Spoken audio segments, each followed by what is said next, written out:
कांग्रेस का जीता हुआ चुनाव हरा दिया और मामला अब सुप्रीम कोर्ट तक पहुंचेगा। वो चुनाव जिस चुनाव के अंदर कांग्रेस की बिल्कुल साफ जीत दिखाई दे रही थी, लेकिन राज्यसभा का नामांकन खारिज करवा दिया गया है।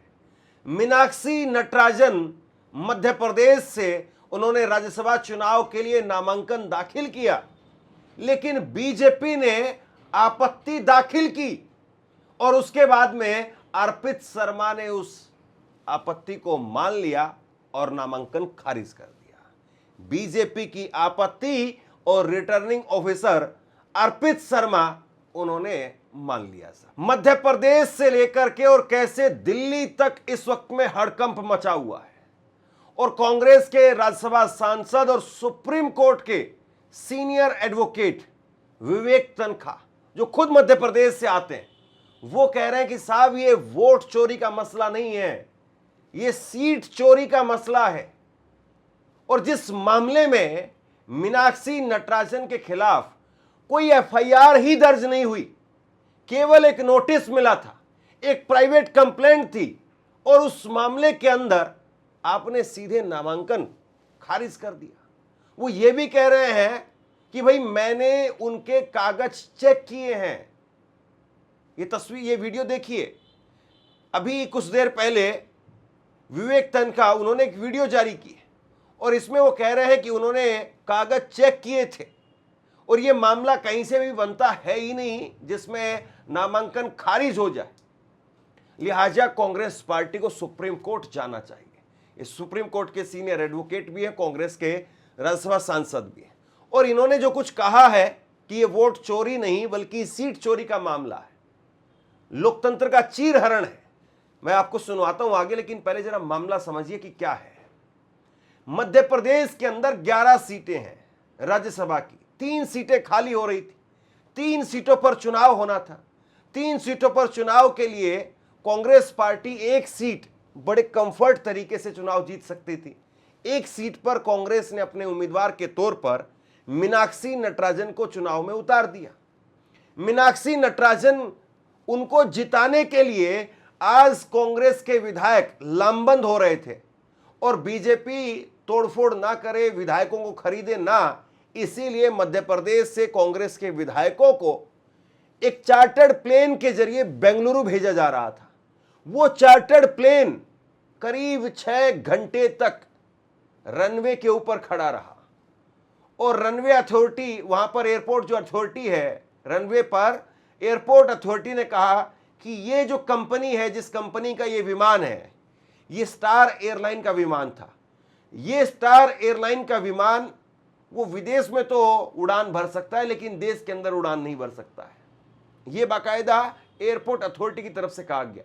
6 घंटे तक विमान वो खड़ा रहा एयरपोर्ट के ऊपर और आखिरकार उसको जब अनुमति मिली भी, 38 विधायक थे, 75 लोग उस विमान के अंदर थे कांग्रेस के, लेकिन इधर से खबर आ गई कि साहब नामांकन खारिज हो गया है। रनवे से ही उड़ान भरने से पहले ही कांग्रेस का विमान वापस लौट गया। दूसरी तरफ, एक तरफ मध्य प्रदेश में यह हो रहा है और दूसरी तरफ झारखंड के अंदर, झारखंड में जहां पर बीजेपी के जीतने के कोई चांस नहीं है, वहां पर बीजेपी ने परिमल नथवानी, उनको अपना अघोषित तौर पर जो है वो समर्थन दे दिया है। हो सकता है कि बीजेपी डिक्लेयर भी कर देगी और उनको लेकर के अब कांग्रेस ने आपत्ति दर्ज करवाई है। कांग्रेस ने कहा है कि इन्होंने अपना नाम गलत तरीके से लिखा, जो कि नियम कायदों के सरासर विरुद्ध है, इनका नामांकन खारिज कीजिए। वहां पर चुनाव आयोग ने 1 दिन का समय दे दिया है। चुनाव आयोग ने कहा है कि आप अपनी आपत्ति जो आई है आपके लिए, उस पर अपनी सफाई दीजिए और उस पर 1 दिन का समय दे दिया है। कांग्रेस जहां पर चुनाव में लड़ रही थी, वहां पर उनकी जो उम्मीदवार थी, उनका नामांकन वो आज तुरंत खारिज हो गया। और दूसरी तरफ बगल के राज्य झारखंड में जहां पर आपत्ति दर्ज करवाई परिमल के नाम पर, उनको 1 दिन का समय मिल गया है। और अब हो सकता है कि बीजेपी उनको अपना फुल सपोर्ट दिखा दे तो उसके बाद में मुमकिन है कि उनका नामांकन खारिज हो ही ना। अब सबसे पहले तो मैं सुप्रीम कोर्ट के सीनियर एडवोकेट और उसके साथ साथ कांग्रेस पार्टी के राज्यसभा सांसद जबलपुर से मध्य प्रदेश से आते हैं विवेक तन्खा, उन्होंने 2 ट्वीट किए हैं। क्या कह रहे हैं विवेक तन्खा, जरा पहले वो देखिए, आप इसको समझिए। मीनाक्षी नटराजन जी के नॉमिनेशन के बारे में भ्रम फैलाया जा रहा है। कोई क्रिमिनल केस रजिस्टर नहीं है, मात्र एक नोटिस आया है कि उनके और उन अन्य लोगों के खिलाफ 10 करोड़ कंपनसेशन की कार्रवाई क्यों ना की जाए, जिस नोटिस का जवाब मीनाक्षी जी के वकील ने दिया था, एफआईआर दर्ज नहीं हुई। जरा पहले इस मामले को समझिए। बीजेपी ने इस पर आपत्ति दरअसल ये जाहिर की है कि मीनाक्षी नटराजन के खिलाफ एक केस था और वो केस जो मीनाक्षी नटराजन के खिलाफ था उसमें उन्होंने वो जो जानकारी है वो छुपा ली थी। लेकिन कांग्रेस ये कह रही है, यहां पर विवेक तन्खा ये कह रहे हैं कि हमने डॉक्यूमेंट्स चेक किए हैं, उनके खिलाफ एफआईआर हुई नहीं थी, सिर्फ एक नोटिस आया था, सिर्फ एक नोटिस, एफआईआर हुई नहीं। तो ऐसे में आप उसको कैसे क्रिमिनल केस मान लेंगे। और इसमें दूसरा ट्वीट उन्होंने किया जिसमें उन्होंने कहा कि अब वोट चोरी से नेक्स्ट लेवल पर सीट चोरी का सिलसिला शुरू हो गया है। मीनाक्षी जी का राज्यसभा का नामांकन निरस्त नहीं हुआ है, यह प्रजातंत्र की हत्या है। This is nothing but murder of democracy. अभी खबर आई है कि मीनाक्षी नटराजन जी का राज्यसभा का जो नामांकन था एज अ कांग्रेस कैंडिडेट निरस्त कर दिया गया है। मैंने तो पेपर्स जांच किए हैं। ये अब केस वोट चोरी का नहीं है, ये अब केस है सीट चोरी का। खुलेआम प्रजातंत्र के साथ डाका हुआ है। अब आप कहेंगे कैसे? उन्होंने कोई ऐसी चीज नहीं छुपाई थी जो वो डिक्लेयर कर सकती थी। उनके अगेंस्ट कोई एफआईआर नहीं थी। उनको एक बात नोटिस मिला था कोर्ट से, section 223 of the new CrPC, कि आप जवाब दीजिए कि एप्लीकेंट कहता है कि आपको और दूसरे लोगों को 10 करोड़ रुपए का मुआवजा देना चाहिए। उन्होंने आपत्ति लगाई कि ये नोटिस मुझे भेजा ही नहीं जा सकता कि मेरा इस केस से कोई संबंध नहीं है, कोई कॉग्निजेंस नहीं है, कोई ऑफेंस नहीं है। तो कौन सी चीज वो डिक्लेयर कर सकती थी एज एन एफआईआर और a court cognizance? Mainly because किसी को कोर्ट नोटिस भेज देती है mechanically is not a case. बिना किसी केस के, बिना किसी प्रकरण के एक ऐसा अनहोनी स्थिति बना दी है रिटर्निंग ऑफिसर भोपाल ने या विधानसभा ने कि एक नेशनल पार्टी के जीते हुए कैंडिडेट को हरा दिया। ये बहुत ही दुखद है, ये प्रजातंत्र की हत्या है। और हमको पता है कि इसके अगेंस्ट चुनाव याचिका लगाई जाती है, बट स्पेशल सर्कमस्टेंसेस में मैं अपनी पार्टी को एडवाइस करूंगा कि हमको सुप्रीम कोर्ट जाना चाहिए, इनको बेनकाब करना चाहिए, इनको एक्सपोज करना चाहिए। क्योंकि अगर प्रजातंत्र में इस प्रकार से नॉमिनेशन का रिजेक्शन का सिलसिला चलता रहा तो इस देश में कोई प्रजातंत्र नहीं रह जाएगा। ये एक प्रकार से प्रजातंत्र का, डेमोक्रेसी का अंत है। जय हिंद। अब बताइए इसको क्या कहा जाए। बीजेपी की तीसरी सीट जीतने के चांस थे ही नहीं। आपके सामने एक गणित है, आपके सामने आंकड़े हैं, और आंकड़े क्या कहते हैं जरा देखिए। इस वक्त में राज्यसभा के अंदर मध्य प्रदेश में 11 सीटें हैं, 3 सीटें खाली हुई थी, 3 सीटों पर चुनाव हो रहा। 3 सीटों में से बीजेपी के कुल विधायक हैं 164। 58 वोट चाहिए एक सीट के लिए।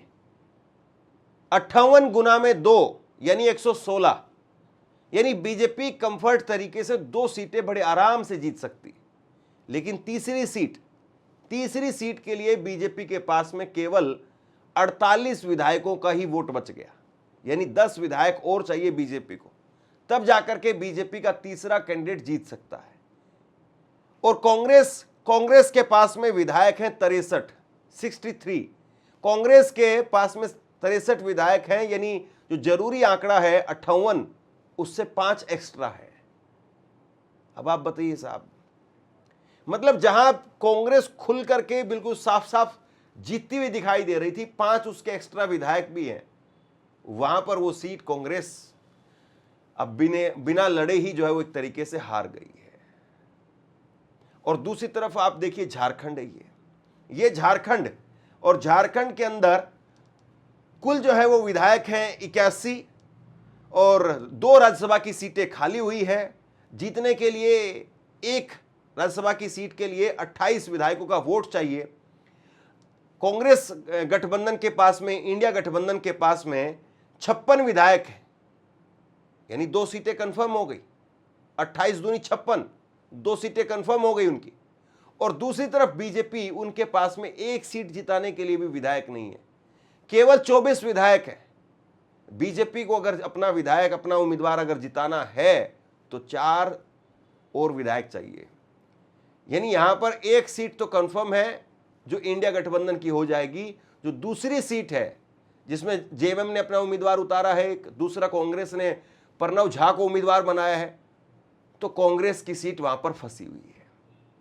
और हो सकता है कि ना केवल परिमल नाथवानी, जिन्होंने अपना नाम गलत लिखा है दस्तावेजों में नामांकन के अंदर, ना केवल उनका नामांकन बच जाएगा, बल्कि हो सकता है कि कांग्रेस के कुछ विधायक वो खरीद करके, या वो पैसों के जरिए किस तरीके से होता है सब कुछ आपको पता है, कहने की जरूरत नहीं है, वो उस तरफ वोट कर देंगे।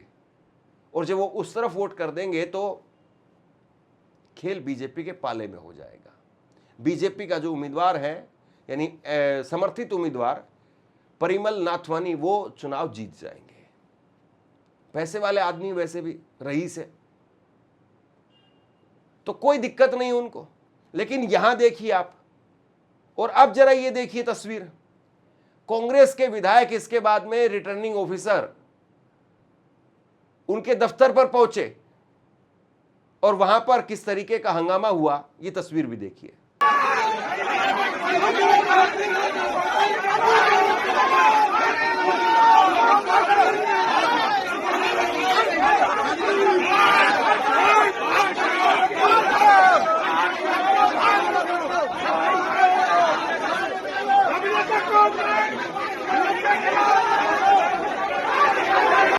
सबसे बड़ी बात यह है कि अब जिस तरीके से पूरा खेल चल रहा है, इस पर कैलाश विजयवर्गीय चुटकी ले रहे हैं। कैलाश विजयवर्गीय कह रहे हैं कि तेलंगाना के अंदर यह पूरा मामला था, तेलंगाना के नामपल्ली कोर्ट का यह मामला था, तेलंगाना में कांग्रेस की सरकार है और कांग्रेस की सरकार ने ही हमको यह जानकारी दी है। यानी अब कुल मिलाकर के यह है कि फूट डालो और राज करो, वो वाला मामला, यानी गेंद जो है कांग्रेस के पाले में ही डाल दी है। हो सकता है कि कांग्रेस के अंदर ही कुछ लोग हों जो ये ऐसी जानकारी वो बीजेपी तक पहुंचा रहे हो सकता है इस बात में। लेकिन सवाल इस बात का है कि क्या बीजेपी का जो तंत्र है वो इतना छोटा है कि उसको कांग्रेस की जरूरत भी पड़ेगी? बीजेपी का तंत्र, बीजेपी का सिस्टम वो आज की तारीख में इतना बड़ा है कि जैसे ही नाम डिक्लेयर हुआ होगा, और केवल इस राज्य के अंदर या मध्य प्रदेश की बात नहीं है, मुझे लगता है कि जहां जहां बीजेपी को मिलता है कि ये विपक्ष के उम्मीदवार हैं, उनकी फाइल पहले ही तैयार करवा दी जाती होगी कि भैया तैयार कर लो इनकी फाइल, और इनका जो नामांकन आएगा तो नामांकन की कॉपी मंगवा करके चेक करना, कहीं कोई गड़बड़ी दिखेगी, जहां जिस का नामांकन खारिज हो सकता है तुरंत वहां पर आपत्ति दाखिल कर देना। बीजेपी के लिए कोई बड़ा काम नहीं है ये। सरकार कांग्रेस की है, ये सही है, लेकिन बीजेपी का जो सिस्टम है आज की तारीख में, जिस तरीके से, बीजेपी के लिए कोई मुश्किल काम नहीं है। 10-12 लोगों का अगर प्रोफाइल तैयार करवाना है तो कोई बड़ा काम नहीं है। लेकिन सवाल इस बात का है कि साहब, पहले आपने रनवे पर जब उनका हवाई जहाज खड़ा था वो नहीं उड़ने दिया, और उसके बाद में आप जो है हवाई जहाज उड़ने की जब अनुमति मिली तो उसके बाद में नामांकन खारिज हो गया। ये आप देखिए अपनी स्क्रीन पर, विमान उड़ाने की परमिशन नहीं दी गई। कांग्रेस ने बाड़ेबंदी करते हुए पार्टी विधायकों को बेंगलुरु भेजने का फैसला लिया था। स्टार एयरलाइंस की चार्टर्ड फ्लाइट दोपहर करीब 2:30 बजे भोपाल एयरपोर्ट पर पहुंची, लेकिन एयरपोर्ट अथॉरिटी ने कांग्रेस विधायकों के विमान को उड़ने की परमिशन देने से मना कर दिया था। उनका कहना था कि फ्लाइट को देश में उड़ने की अनुमति नहीं है। इस पर पार्टी के सीनियर लीडर सज्जन सिंह वर्मा ने कहा था कि सरकार के इशारे पर हमारे विमान को बेवजह रोका जा रहा है। एयरपोर्ट अथॉरिटी पर मोहन सरकार का दबाव है। उनका कहना है कि आपकी फ्लाइट विदेश जा सकती है लेकिन देश के अंदर उड़ान नहीं भर सकती है। कितनी मूर्खतापूर्ण बात है कि जो फ्लाइट दिल्ली से भोपाल आ सकती है वो बेंगलुरु नहीं जा सकती है। तो ये अपने आप में गजब की बात हुई और इसी चक्कर में जो है वो कांग्रेस का विमान वो रनवे पर इधर से उधर जो है वो टहलता रहा और जब अनुमति मिली तो उसके बाद में खेल बदल गया। कुल मिलाकर के सवाल इस बात का है कि कहीं पेपर लीक, कहीं जो है वो सीबीएसई के अंदर पेपर बदली और अब जो है वो नामांकन रद्द। ये आखिरकार चल क्या रहा है?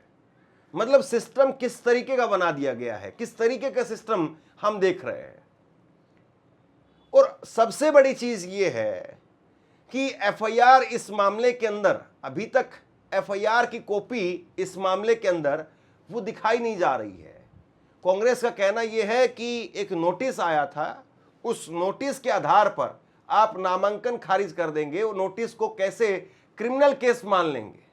नामांकन में दरअसल ये होता है, चाहे वो आप लोकसभा के लिए दें, विधायक के लिए दें या फिर राज्यसभा के लिए दें, आपको सारी जानकारी देनी पड़ती है। आपको अपना नाम, अपनी पति या पत्नी का नाम, माँ बाप का नाम, आपकी संपत्ति, आपके ऊपर कितने केस हैं, सारी चीजें, आपके घर कितने घर प्लॉट है, फ्लैट हैं, कहां पर कौन कौन सी गाड़ी आपके नाम है, सब कुछ आपको बताना पड़ता है। तो साहब कुल मिलाकर के जिस तरीके से सिचुएशन इस वक्त में देश के अंदर दिखाई दे रही है, क्या ही कहा जाए।